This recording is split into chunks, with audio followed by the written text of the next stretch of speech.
بسم اللہ الرحمن الرحیم۔ اللہ کے دین میں فوج در فوج داخلہ۔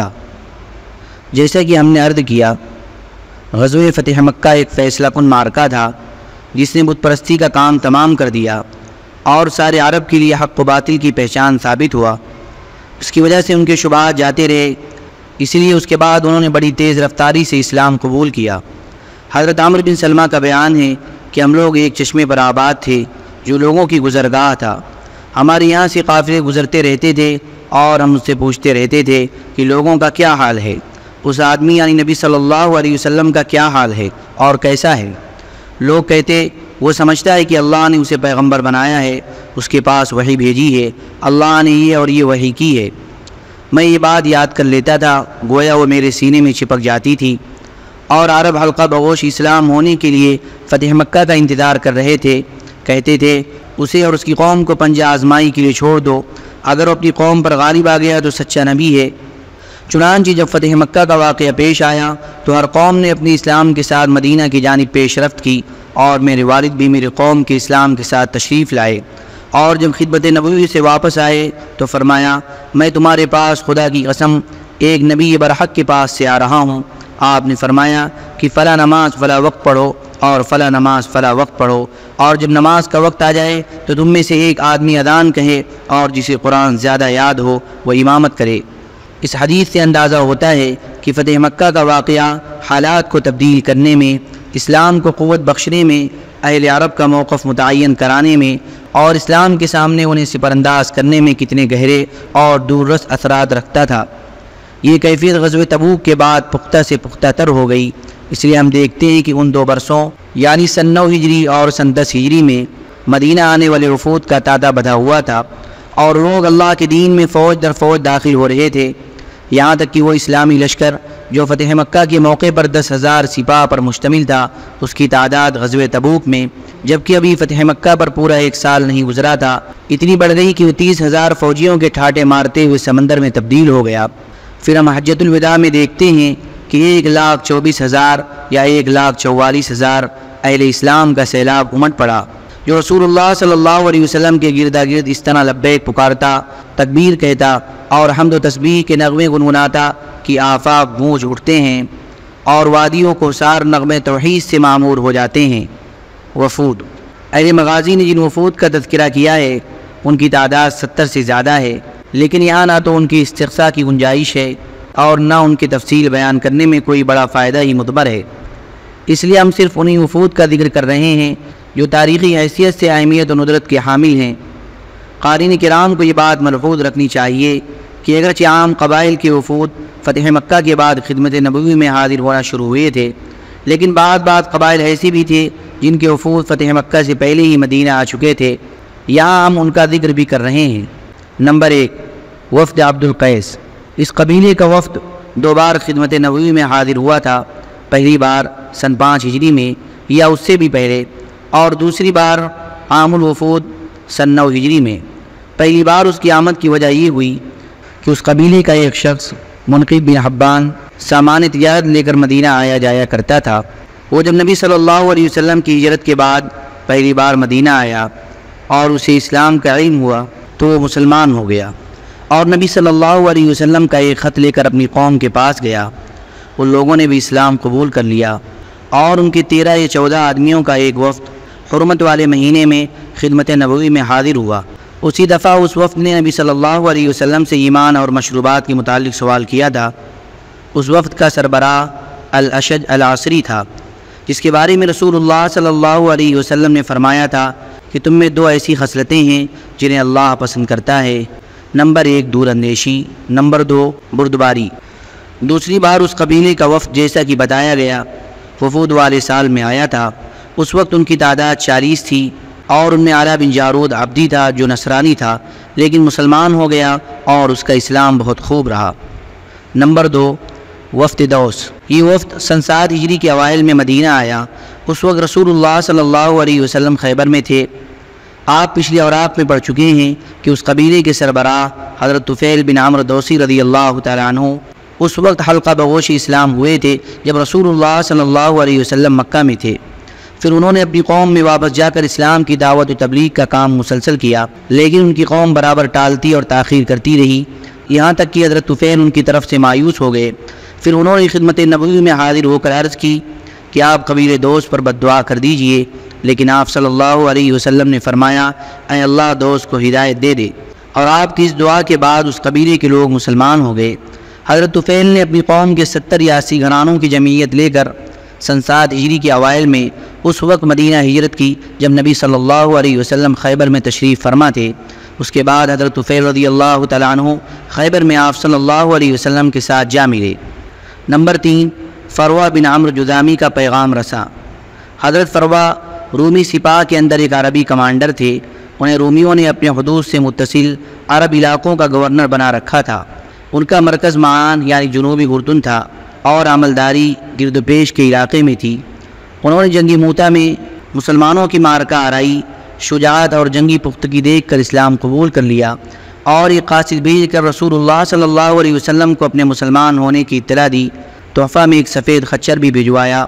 رومیوں کو ان کے مسلمان ہونے کا علم ہوا تو انہوں نے پہلے تو انہیں گرفتار کر کے قید میں ڈال دیا، پھر اختیار دیا کہ یا تو مرتد ہو جائیں یا موت کے لیے تیار رہیں۔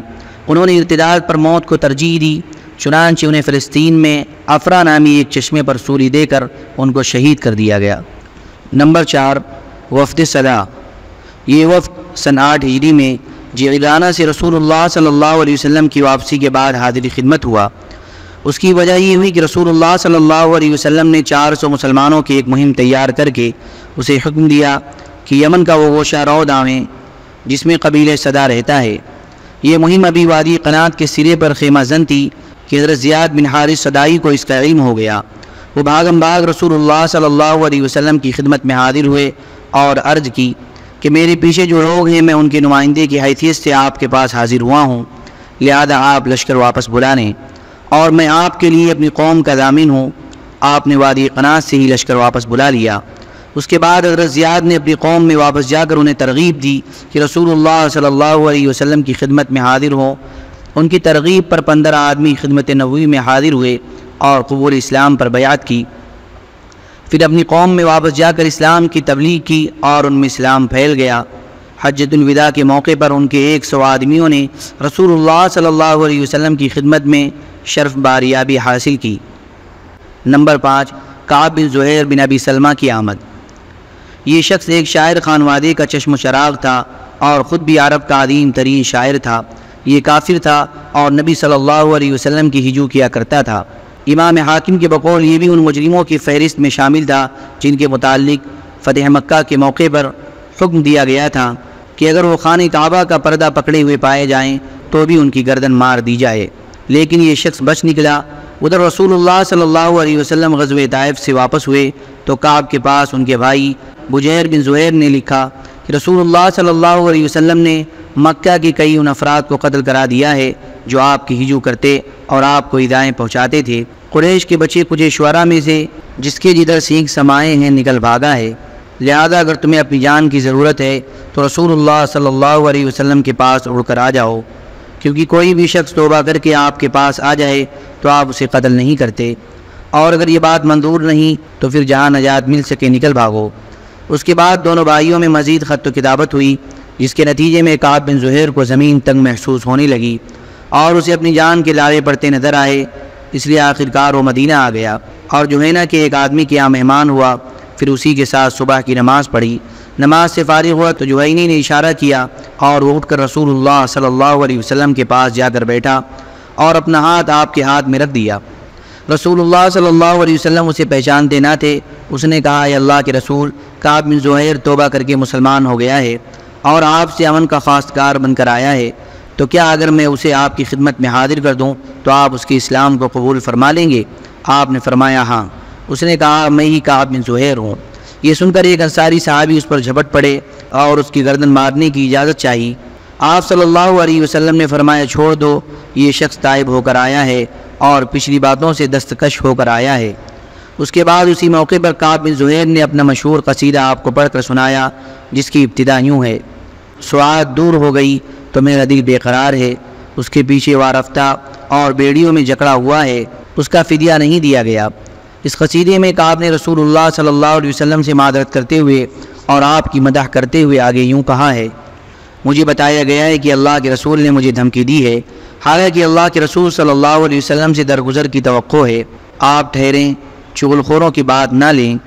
وہ ذات آپ کی رہنمائی کرے جس نے آپ کو نصائح اور تفصیل سے پر قرآن کا تحفہ دیا۔ اگرچہ میرے بارے میں باتیں بہت کہی گئی ہیں، لیکن میں نے جرم نہیں کیا ہے۔ میں ایسی جگہ کھڑا ہوں اور وہ باتیں دیکھ اور سن رہا ہوں کہ اگر ہاتھی بھی وہاں کھڑا ہو اور ان باتوں کو سنے اور دیکھے تو تھراتا رہ جائے، سوائے اس صورت کی کہ اس پر اللہ کی اذن سے رسول کی نوازش ہو۔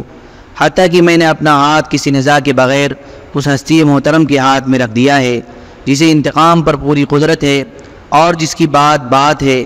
جب میں اسے بات کرتا ہوں، درحال کہ مجھ سے کہا گیا ہے کہ تمہاری طرف فلاں فلاں باتیں منسوب ہیں اور تم سے باز پرس کی جائے گی، تو میرے نزدیک اس شیر سے بھی زیادہ خوفناک ہوتے ہیں جس کا کچھار کسی ہلاکت خیز وادی کے بطن میں واقع کسی ایسی سخت زمین میں ہو جس سے پہلے بھی ہلاکت ہی ہو۔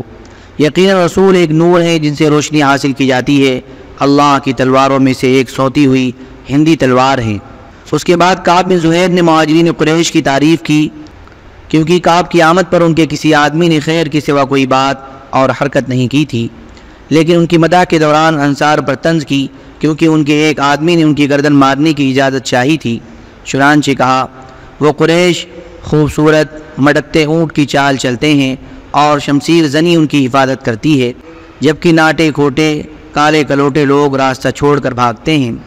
لیکن جب وہ مسلمان ہو گیا اور اس کی اسلام میں عمدگی آ گئی تو اس نے ایک قصیدہ انصار کی مدح میں کہا اور ان کی شان میں اس سے جو غلطی ہوئی تھی اس کی تلافی کی۔ چنانچہ اس قصیدے میں کہا: جسے کریمانہ زندگی پسندیدہ ہو وہ ہمیشہ صالح انصار کے کسی دستے میں رہے۔ انہوں نے خوبیاں باپ دادا سے ورثہ میں پائی ہیں، در حقیقت اچھے لوگ وہی ہیں جو اچھوں کی اولاد ہوں۔ نمبر 6، وفد عذرا۔ یہ وفد سفر سن 9 ہجری میں مدینہ آیا، 12 آدمیوں پر مشتمل تھا، اس میں حمزہ بن نعمان بھی تھے۔ جب وفد سے پوچھا گیا کہ آپ کون لوگ ہیں تو ان کے نمائندے نے کہا: ہم بنو عذرا ہیں، قصی کے اخیافی بھائی ہیں، ہم نے یہ قصی کی تائید کی تھی اور خزاعہ اور بنو بکر کو مکہ سے نکالا تھا، یہاں ہماری رشتہ دار اور قرابت داریاں ہیں۔ اس پر نبی صلی اللہ علیہ وسلم نے خوش آمدید کہا اور ملک شام کے فتح کیے جانے کی بشارت دی، نیز انہیں کائنہ عورتوں سے سوال کرنے سے منع کیا اور ان ذبیحوں سے روکا جنہیں یہ لوگ حالت شرک میں ذبح کیا کرتے تھے۔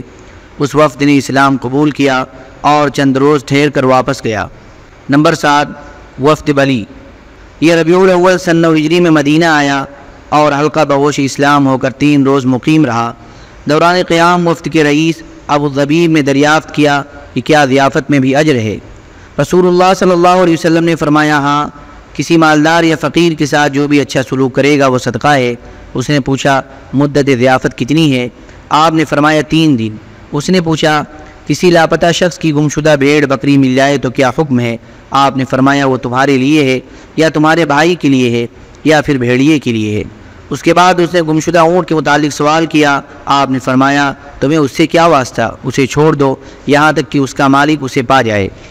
نمبر 8، وفد ثقیف۔ یہ وفد رمضان سن 9 ہجری میں تبوک سے رسول اللہ صلی اللہ علیہ وسلم کی واپسی کے بعد حاضر ہوا۔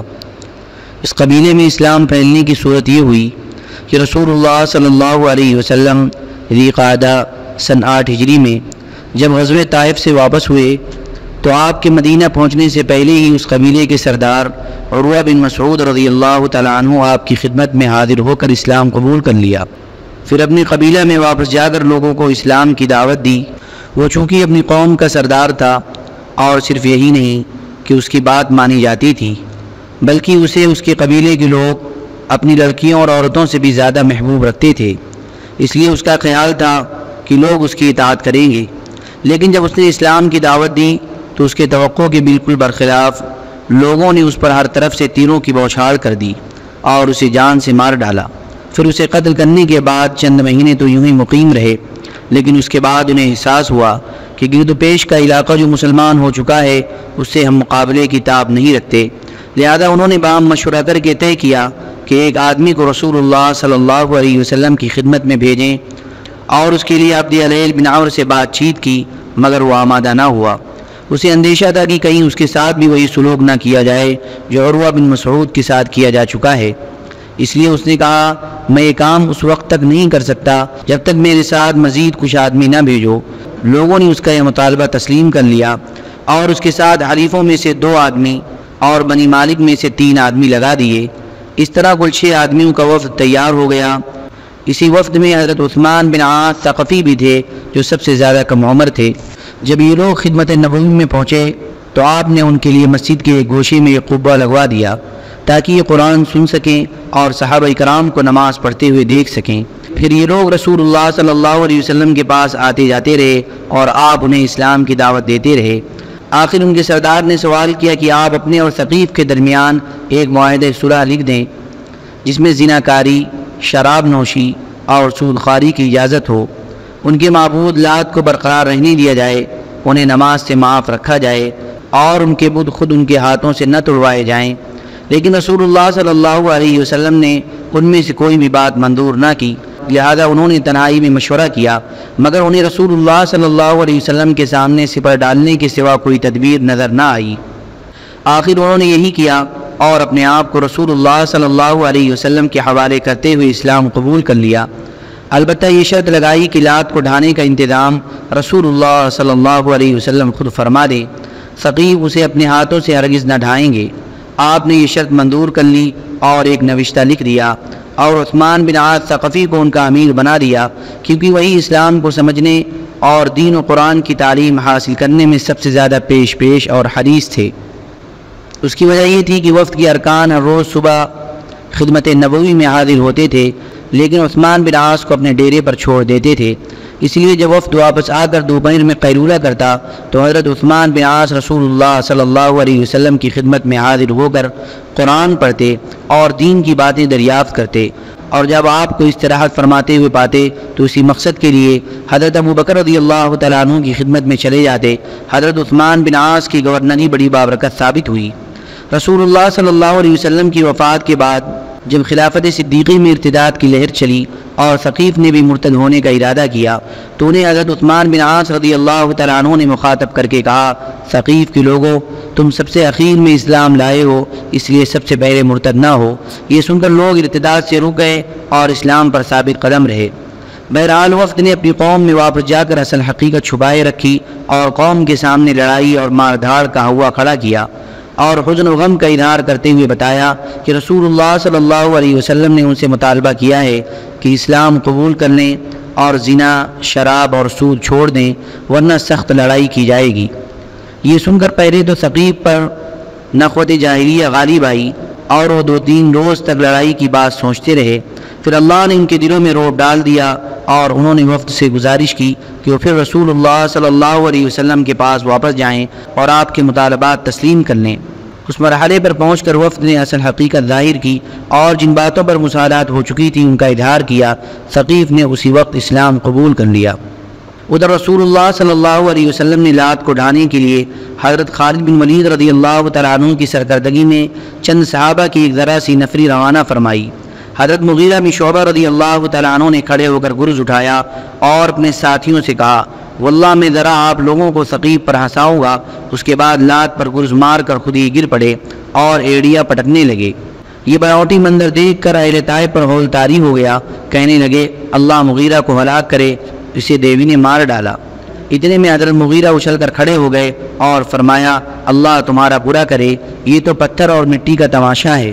پھر انہوں نے دروازے پر ضرب لگائی اور اسے توڑ دیا۔ اس کے بعد سب سے اونچی دیوار پر چڑھے اور ان کے ساتھ کچھ اور صحابہ بھی چڑھے۔ پھر اسے ڈھاتے ڈھاتے زمین کے برابر کر دیا، حتیٰ کہ اس کی بنیاد بھی کھود ڈالی اور اس کا زیور اور لباس نکال لیا۔ یہ دیکھ کر ثقیف دم بخود رہ گئے۔ حضرت خالد رضی اللہ تعالیٰ عنہ زیور اور لباس لے کر اپنی ٹیم کے ساتھ واپس ہوئے۔ رسول اللہ صلی اللہ علیہ وسلم نے سب کچھ اسی دن تقسیم فرما دیا اور نبی کی نصرت اور دین کے اعزاز پر اللہ کی حمد کی۔ نمبر 9، شاہان یمن کا خط۔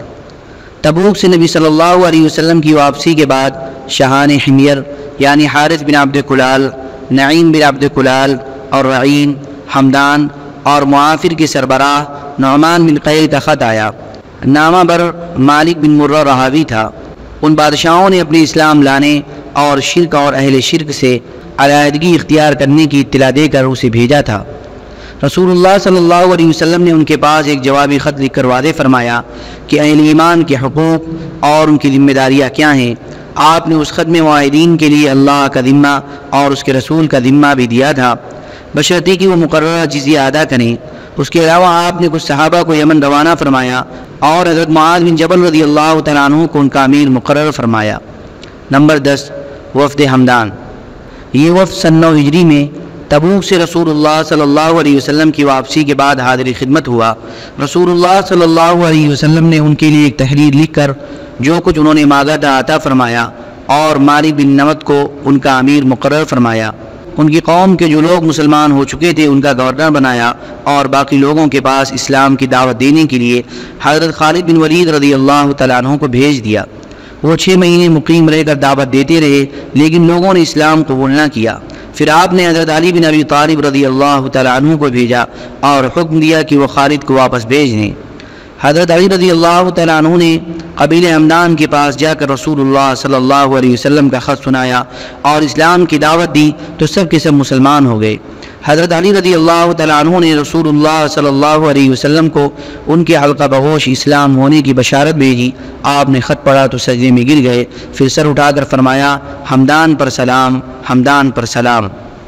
نمبر 11، وفد بنی فزارہ۔ یہ وفد سن 9 ہجری میں تبوک سے نبی صلی اللہ علیہ وسلم کی واپسی کے بعد آیا۔ اس میں 10 سے کچھ زیادہ افراد تھے اور سب کے سب اسلام لا چکے تھے۔ ان لوگوں نے اپنے علاقے کی غنیسانی کی شکایت کی۔ رسول اللہ صلی اللہ علیہ وسلم منبر پر تشریف لے گئے اور دونوں ہاتھ اٹھا کر بارش کی دعا کی۔ آپ نے فرمایا اے اللہ، اپنے ملک اور اپنے چوپاؤں کو سیراب کر، اپنی رحمت پھیلا، اپنے مردہ شیر کو زندہ کر۔ اے اللہ، ہم پر ایسی بارش برسا جو ہماری فریاد رسی کر دے، راحت پہنچا دے، خوشگوار ہو، پھیلی ہوئی ہماگیر ہو، جلد آئے، دیر نہ کرے، نفع بخش ہو، نقصان رسانہ ہو۔ اے اللہ، رحمت کی بارش عذاب کی بارش نہیں، اور نہ ڈھانے والی، نہ غرق کرنے والی اور نہ مٹانے والی بارش۔ اے اللہ، ہمیں بارش سے سیراب کر اور دشمنوں کے خلاف ہماری مدد فرما۔ نمبر 12، وفد نجران۔ مکہ سے یمن کی جانب 7 مرحلے پر ایک بڑا علاقہ تھا جو 73 بستیوں پر مشتمل تھا۔ تیز رفتار سوار ایک دن میں پورا علاقہ طے کر سکتا تھا۔ اس علاقے میں 1 لاکھ مردان جنگی تھے جو سب کے سب عیسائی مذہب کے پیرو تھے۔ نجران کا وفد سن 9 ہجری میں آیا۔ یہ 60 افراد پر مشتمل تھا۔ 24 آدمی اشراف سے تھے جن میں سے 3 آدمیوں کو اہل نجران کی سربراہی و سرکردگی حاصل تھی۔ ایک عاقب جس کے ذمے امارت و حکومت کا کام تھا اور اس کا نام عبد المسیح تھا۔ دوسرا سید جو ثقافی اور سیاسی امور کا نگراں تھا اور اس کا نام ابہام یا شرحبیل تھا۔ تیسرا اسقف لاڈ پادری جو دینی سربراہ اور روحانی پیشوا تھا، اس کا نام ابو حارثہ بن علقمہ تھا۔ وفد نے مدینہ پہنچ کر نبی صلی اللہ علیہ وسلم سے ملاقات کی۔ پھر آپ نے ان سے کچھ سوالات کیے اور انہوں نے آپ سے کچھ سوالات کیے۔ اس کے بعد آپ نے انہیں اسلام کی دعوت دی اور قرآن حکیم کی آیتیں پڑھ کر سنائی، لیکن انہوں نے اسلام قبول نہ کیا اور دریافت کیا کہ آپ مسیح علیہ السلام کے بارے میں کیا کہتے ہیں۔ اس کے جواب میں رسول اللہ صلی اللہ علیہ وسلم نے اس روز دن بھر توقف کیا یہاں تک کہ آپ پر یہ آیات نازل ہوئیں۔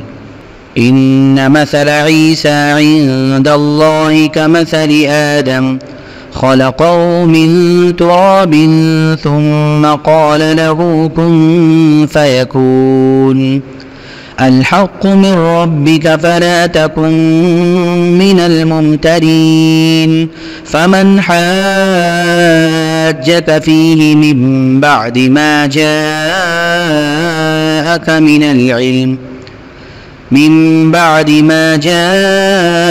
من العلم فقل تعالوا ندع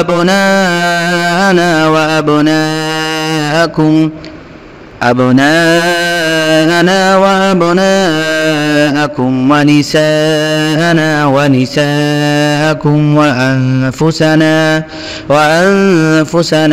وأنفسكم ثم نبتهل فنجعل لعنة الله على الكاذبين۔ بے شک عیسیٰ کی مثال اللہ کے نزدیک آدم جیسی ہے۔ اسے مٹی سے پیدا کیا، پھر اسے کہا ہو جا تو وہ ہو گیا۔ حق تیرے رب کی طرف سے ہے، پس شک کرنے والوں میں سے نہ ہو۔ پھر تمہارے پاس علم آ جانے کے بعد جو کوئی تم سے اس یعنی عیسیٰ کے بارے میں حجت کرے تو اس سے کہہ دو کہ آؤ ہم بلائیں اپنے اپنے بیٹوں کو اور اپنی اپنی عورتوں کو اور خود اپنے آپ کو، پھر مباہلہ کریں، اللہ سے گڑ گڑا کر دعا کریں، بس اللہ کی لعنت ٹھہرائیں جھوٹوں پر۔ صبح ہوئی تو رسول اللہ صلی اللہ علیہ وسلم نے انہی آیت کریمہ کی روشنی میں انہیں حضرت عیسیٰ علیہ السلام کے متعلق اپنے قول سے آگاہ کیا۔ اس کے بعد دن بھر انہیں غور فکر کرنے کے لیے آزاد چھوڑ دیا، لیکن انہوں نے حضرت عیسیٰ علیہ السلام کے بارے میں آپ کی بات ماننے سے انکار کر دیا۔ پھر جب اگلی صبح ہوئی، درحالی کی وفد کے ارکان حضرت عیسیٰ علیہ السلام کے بارے میں آپ کی بات تسلیم کرنے اور اسلام لانے سے انکار کر چکے تھے، تو رسول اللہ صلی اللہ علیہ وسلم نے انہیں مباہلے کی دعوت دی اور آپ حسن و حسین رضی اللہ عنہما سمیت ایک چادر میں لپٹے ہوئے تشریف لائے۔ پیچھے پیچھے حضرت فاطمہ رضی اللہ عنہا چل رہی تھیں۔ جب وفد نے دیکھا کہ آپ واقعی بالکل تیار ہیں تو تنہائی میں جا کر مشورہ کیا۔ عاقب اور سعید دونوں نے ایک دوسرے سے کہا، دیکھو مباہلہ نہ کرنا، خدا کی قسم اگر یہ نبی ہیں اور ہم نے ان سے ملاعنت کر لی تو ہم اور ہمارے پیچھے ہماری اولاد ہرگز کامیاب نہ ہوگی، روئے زمین پر ہمارا ایک بال اور ایک ناخن بھی تباہی سے نہ بچ سکے گا۔ آخر ان کی یہ رائے ٹھہری کہ رسول اللہ صلی اللہ علیہ وسلم ہی کو اپنے بارے میں حکم بنایا جائے۔ چنانچہ انہوں نے آپ کی خدمت میں حاضر ہو کر عرض کیا کہ آپ کا جو مطالبہ ہو ہم اسے ماننے کو تیار ہیں۔ اس پیشکش پر رسول اللہ صلی اللہ علیہ وسلم نے ان سے جزیہ لینا منظور کر لیا اور 2000 جوڑے کپڑوں پر مصالحت فرمائی، 1000 ماہ رجب میں اور 1000 ماہ سفر میں، اور یہ طے کیا کہ ہر جوڑے کے ساتھ ایک عقیہ یعنی 152 گرام چاندی بھی ادا کرنی ہوگی۔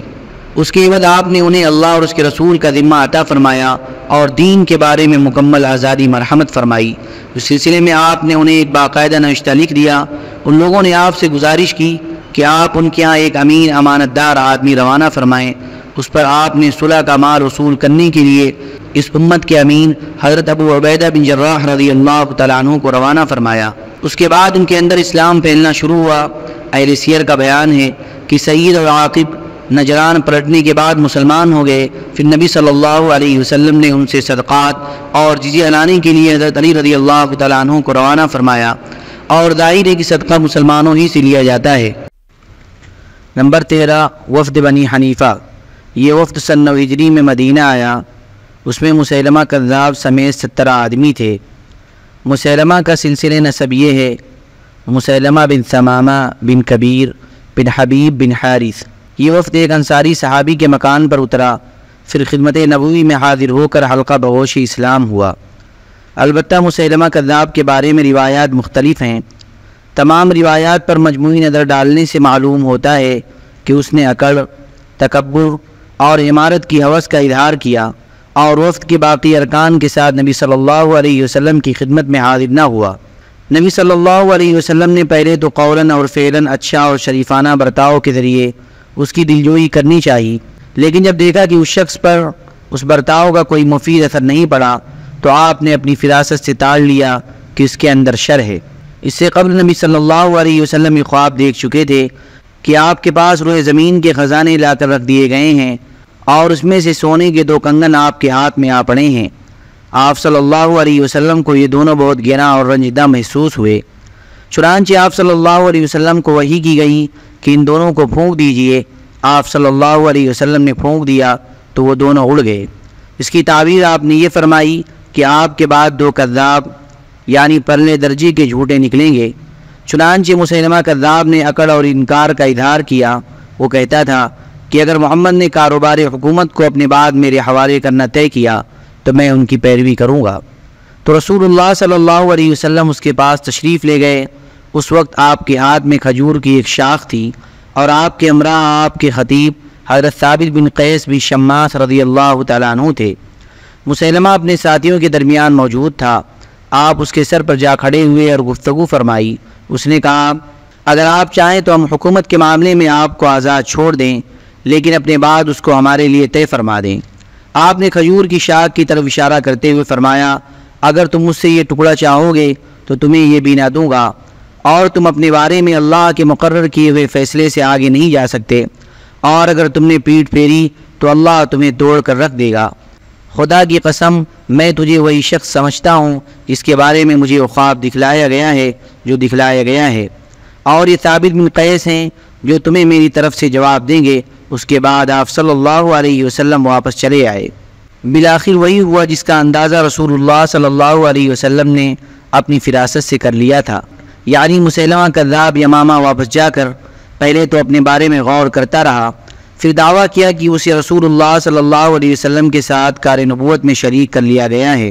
چنانچہ اس نے نبوت کا دعویٰ کیا اور سجا گڑھنے لگا، اپنی قوم کے لیے زنا اور شراب حلال کر دی، اور ان سب باتوں کے ساتھ ساتھ رسول اللہ صلی اللہ علیہ وسلم کے بارے میں یہ شہادت بھی دیتا رہا کہ آپ اللہ کے نبی ہیں۔ اس شخص کی وجہ سے اس کی قوم فتنے میں پڑ کر اس کی پیروکار و ہم آواز بن گئی، نتیجتاً اس کا معاملہ نہایت سنگین ہو گیا۔ اس کی اتنی قدر و منزلت ہوئی کہ اسے یمامہ کا رحمان کہا جانے لگا۔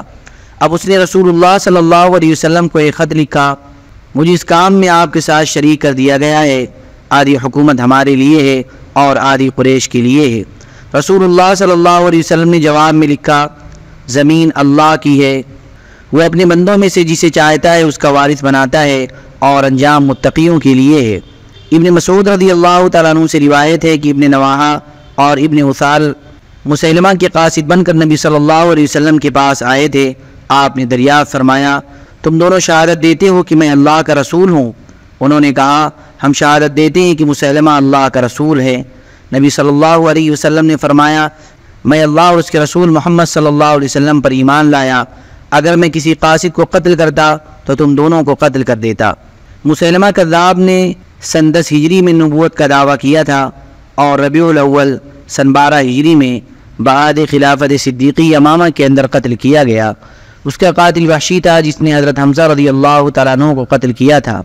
ایک مدعی نبوت تو یہ تھا جس کا انجام یہ ہوا، ایک دوسرا مدعی نبوت اسود عنسی تھا جس نے یمن میں فساد برپا کر رکھا تھا۔ اسے نبی صلی اللہ علیہ وسلم کی وفات سے صرف ایک دن اور ایک رات پہلے حضرت فیروز رضی اللہ تعالیٰ عنہ نے قتل کیا۔ پھر آپ کے پاس اس کے متعلق وحی آئی اور آپ نے صحابہ کرام کو اس واقعے سے باخبر کیا۔ اس کے بعد یمن سے حضرت ابوبکر رضی اللہ تعالیٰ عنہ کے پاس باقاعدہ خبر آئی۔ نمبر 14، وفد بنی عامر بن صعصعہ۔ اس وفد میں دشمن خدا عامر بن طفیل، حضرت لبید کا خیافی بھائی اربد بن قیس، خالد بن جعفر اور جبار بن اسلم شامل تھے۔ یہ سب اپنی قوم کے سربراہ اردہ اور شیطان تھے۔ عامر بن طفیل وہی شخص ہے جس نے بیر معونہ پر 70 صحابہ کرام کو شہید کرایا تھا۔ ان لوگوں نے جب مدینہ آنے کا ارادہ کیا تو عامر اور اربد نے باہم سازش کی کہ نبی صلی اللہ علیہ وسلم کو دھوکہ دے کر اچانک قتل کر دیں گے۔ چنانچہ جب یہ وفد مدینہ پہنچا تو عامر نے نبی صلی اللہ علیہ وسلم سے گفتگو شروع کی، اور اربد گھوم کر آپ کے پیچھے پہنچا اور بارش بھر تلوار میان سے باہر نکالی، لیکن اس کے بعد اللہ نے اس کا ہاتھ روک لیا اور وہ تلوار بے نیام نہ کر سکا۔ اللہ نے اپنے نبی کو محفوظ رکھا۔ نبی صلی اللہ علیہ وسلم نے ان دونوں پر بد دعا کی، جس کا نتیجہ یہ ہوا کہ واپسی پر اللہ نے اربد اور اس کے اونٹ پر بجلی گرا دی، جس سے اربد جل مرا۔ ادھر عامر ایک سروری عورت کے یہاں اترا اور اسی دوران اس کی گردن میں گلٹی نکل آئی۔ اس کے بعد وہ یہ کہتا ہوا مر گیا کہ اونٹ کی گلٹی جیسی گلٹی اور ایک سروری عورت کے گھر میں موت۔ صحیح بخاری کی روایت ہے کہ عامر نے نبی صلی اللہ علیہ وسلم کے پاس آ کر کہا کہ میں آپ کو 3 باتوں کا اختیار دیتا ہوں۔ نمبر 1، آپ کے لیے وادی کے باشندے ہوں اور میرے لیے آبادی کے۔ نمبر 2، یا میں آپ کے بعد آپ کا خلیفہ ہوں۔ نمبر 3، ورنہ میں غطفان کو 1000 گھوڑے اور 1000 گھوڑیوں سمیت آپ پر چڑھا لاؤں گا۔ اس کے بعد وہ ایک عورت کے گھر میں طاعون کا شکار ہو گیا، جس پر اس نے فرط غم سے کہا، کیا اونٹ کی گلٹی جیسی گلٹی، اور وہ بھی بنی فلاں کی ایک عورت کے گھر میں، میرے پاس میرا گھوڑا لاؤ۔ پھر وہ سوار ہوا اور اپنے گھوڑے پر ہی مر گیا۔ نمبر 15، وفد تجیب۔ یہ وفد اپنی قوم کے صدقات کو جو فقراء سے فاضل بچ گئے تھے لے کر مدینہ آیا۔ وفد میں 13 آدمی تھے جو قرآن و سنن پوچھتے اور سیکھتے تھے۔ انہوں نے رسول اللہ صلی اللہ علیہ وسلم سے کچھ باتیں دریافت کیں تو آپ نے وہ باتیں انہیں لکھ دیں۔ وہ زیادہ عرصہ نہیں ٹھہرے۔ جب رسول اللہ صلی اللہ علیہ وسلم نے انہیں تحائف سے نوازا تو انہوں نے اپنے ایک نوجوان کو بھی بھیجا جو ڈیرے پر پیچھے رہ گیا تھا۔ نوجوان نے حاضر خدمت ہو کر عرض کیا، حضور خدا کی قسم، مجھے میرے علاقے سے اس کے سوا اور کوئی چیز نہیں لائی کہ آپ اللہ عز و جل سے میرے لیے دعا فرما دیں کہ وہ مجھے اپنی بخشش اور رحمت سے نواز دے اور میری مالداری میرے دل میں رکھ دے۔ آپ صلی اللہ علیہ وسلم نے اس کے لیے دعا فرمائی۔ نتیجہ یہ ہوا کہ وہ شخص سب سے زیادہ قناعت پسند ہو گیا، اور جب ارتداد کی لہر چلی تو صرف یہی نہیں کہ وہ اسلام پر ثابت قدم رہا بلکہ اپنی قوم کو وعظ و نصیحت کی تو وہ بھی اسلام پر ہی ثابت قدم رہی۔ پھر اہل وفد نے حجۃ الوداع سن 10 ہجری میں نبی صلی اللہ علیہ وسلم سے دوبارہ ملاقات کی۔ نمبر 16 وفد طے۔ اس وفد کے ساتھ عرب کے مشہور شہ سوار زید الخیل بھی تھے۔ ان لوگوں نے جب نبی صلی اللہ علیہ وسلم سے گفتگو کی اور آپ نے ان پر اسلام پیش کیا تو انہوں نے اسلام قبول کر لیا اور بہت اچھے مسلمان ہوئے۔ رسول اللہ صلی اللہ علیہ وسلم نے حضرت زید کی تعریف کرتے ہوئے فرمایا کہ مجھ سے عرب کے جس کسی آدمی کی خوبی بیان کی گئی اور پھر وہ میرے پاس آیا تو میں نے اس سے اس کی شہرت سے کچھ کمتر ہی پایا، مگر اس کے برعکس زید الخیل کی شہرت ان کی خوبیوں کو نہیں پہنچ سکی اور آپ نے ان کا نام زید الخیر رکھ دیا۔ اس طرح سن 9 ہجری اور سن 10 ہجری میں پے در پہ وفود آئے۔ اہل سیر نے یمن، ازد، قضاء کے بنی سعد، حذیم، بنی عامر بن قیس، بنی اسد، بارا، خولان، محارب، بنی حارث بن کعب، غامد، بنی منتفق، سلامان، بنی عبس، مزینہ، مراد، زبید، کندہ، ذی مرہ، غسان، بنی عیش اور نخ کے وفود کا تذکرہ کیا ہے۔ نخ کا وفد آخری وفد تھا جو محرم سن 11 ہجری کے وسط میں آیا تھا اور 200 آدمیوں پر مشتمل تھا۔ باقی بیشتر وفود کی آمد سن 9 ہجری اور سن 10 ہجری میں ہوئی تھی، صرف بعض وفود سن 11 ہجری تک متاخر ہوئے تھے۔ ان وفود کی پے بپے آمد سے پتہ لگتا ہے کہ اس وقت اسلامی دعوت کو کس قدر فروغ اور قبول عام حاصل ہو چکا تھا۔ اس سے یہ بھی اندازہ ہوتا ہے کہ اہل عرب مدینہ کو کتنی قدر اور تعظیم کی نگاہ سے دیکھتے تھے، حتیٰ کہ اس کے سامنے سپر انداز ہونے کے سوا کوئی چارہ کار نہیں سمجھتے تھے۔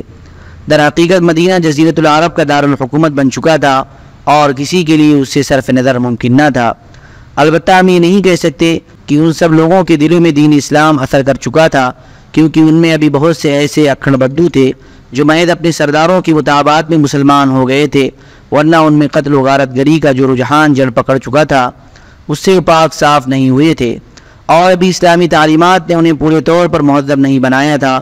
چنانچہ قرآن کریم کی سورۃ توبہ میں ان کے بعد افراد کے اوصاف یوں بیان کیے گئے ہیں: الأعراب أشد كفرا ونفاقا وأجدر ألا يعلموا حدود ما أنزل الله على رسوله والله عليم حكيم ومن الأعراب من يتخذ ما ينفق مغرما ويتربص بكم الدوائر عليهم دائرة السوء واللہ سمیع علیم۔ اعراب یعنی بدو کفر و نفاق میں زیادہ سخت ہیں اور اس بات کے زیادہ لائق ہیں کہ اللہ نے اپنے رسول پر جو کچھ نازل کیا ہے اس کے حدود کو نہ جانیں، اور اللہ جاننے والا حکمت والا ہے۔ اور بعد اعراب جو کچھ خرچ کرتے ہیں اسے تاوان سمجھتے ہیں اور تم پر گردشوں کا انتظار کرتے ہیں، ان پر ہی بری گردش ہے، اور اللہ سننے والا اور جاننے والا ہے۔ جبکہ کچھ دوسرے افراد کی تعریف کی گئی ہے اور ان کے بارے میں یہ فرمایا گیا ہے: وَمِنَ الْأَعْرَابِ مَن يُؤْمِنُ بِاللَّهِ وَالْيَوْمِ الْآخِرِ وَيَتَّخِذُ مَا يُنْفِقُ قُرُبَاتٍ عِندَ اللَّهِ وَصَلَوَاتِ الرَّسُولِ أَلَا إِنَّهَا قُرْبَةٌ لَهُمْ سَيُدْخِلُهُمُ اللَّهُ فِي رَحْمَتِهِ ان اللہ غفور رحیم۔ اور بعض اعراب اللہ اور آخرت کے دن پر ایمان رکھتے ہیں اور جو کچھ خرچ کرتے ہیں اسے اللہ کی قربت اور رسول کی دعاؤں کا ذریعہ بناتے ہیں۔ یاد رہے کہ یہ ان کے لیے قربت کا ذریعہ ہے، ان قریب اللہ انہیں اپنی رحمت میں داخل کرے گا، بے شک اللہ غفور الرحیم ہے۔ جہاں تک مکہ، مدینہ، ثقیف، یمن اور بحرین کے بہت سے شہری باشندوں کا تعلق ہے تو ان کے اندر اسلام پختہ تھا اور انہی میں سے کبار صحابہ اور سادات مسلمین ہوئے۔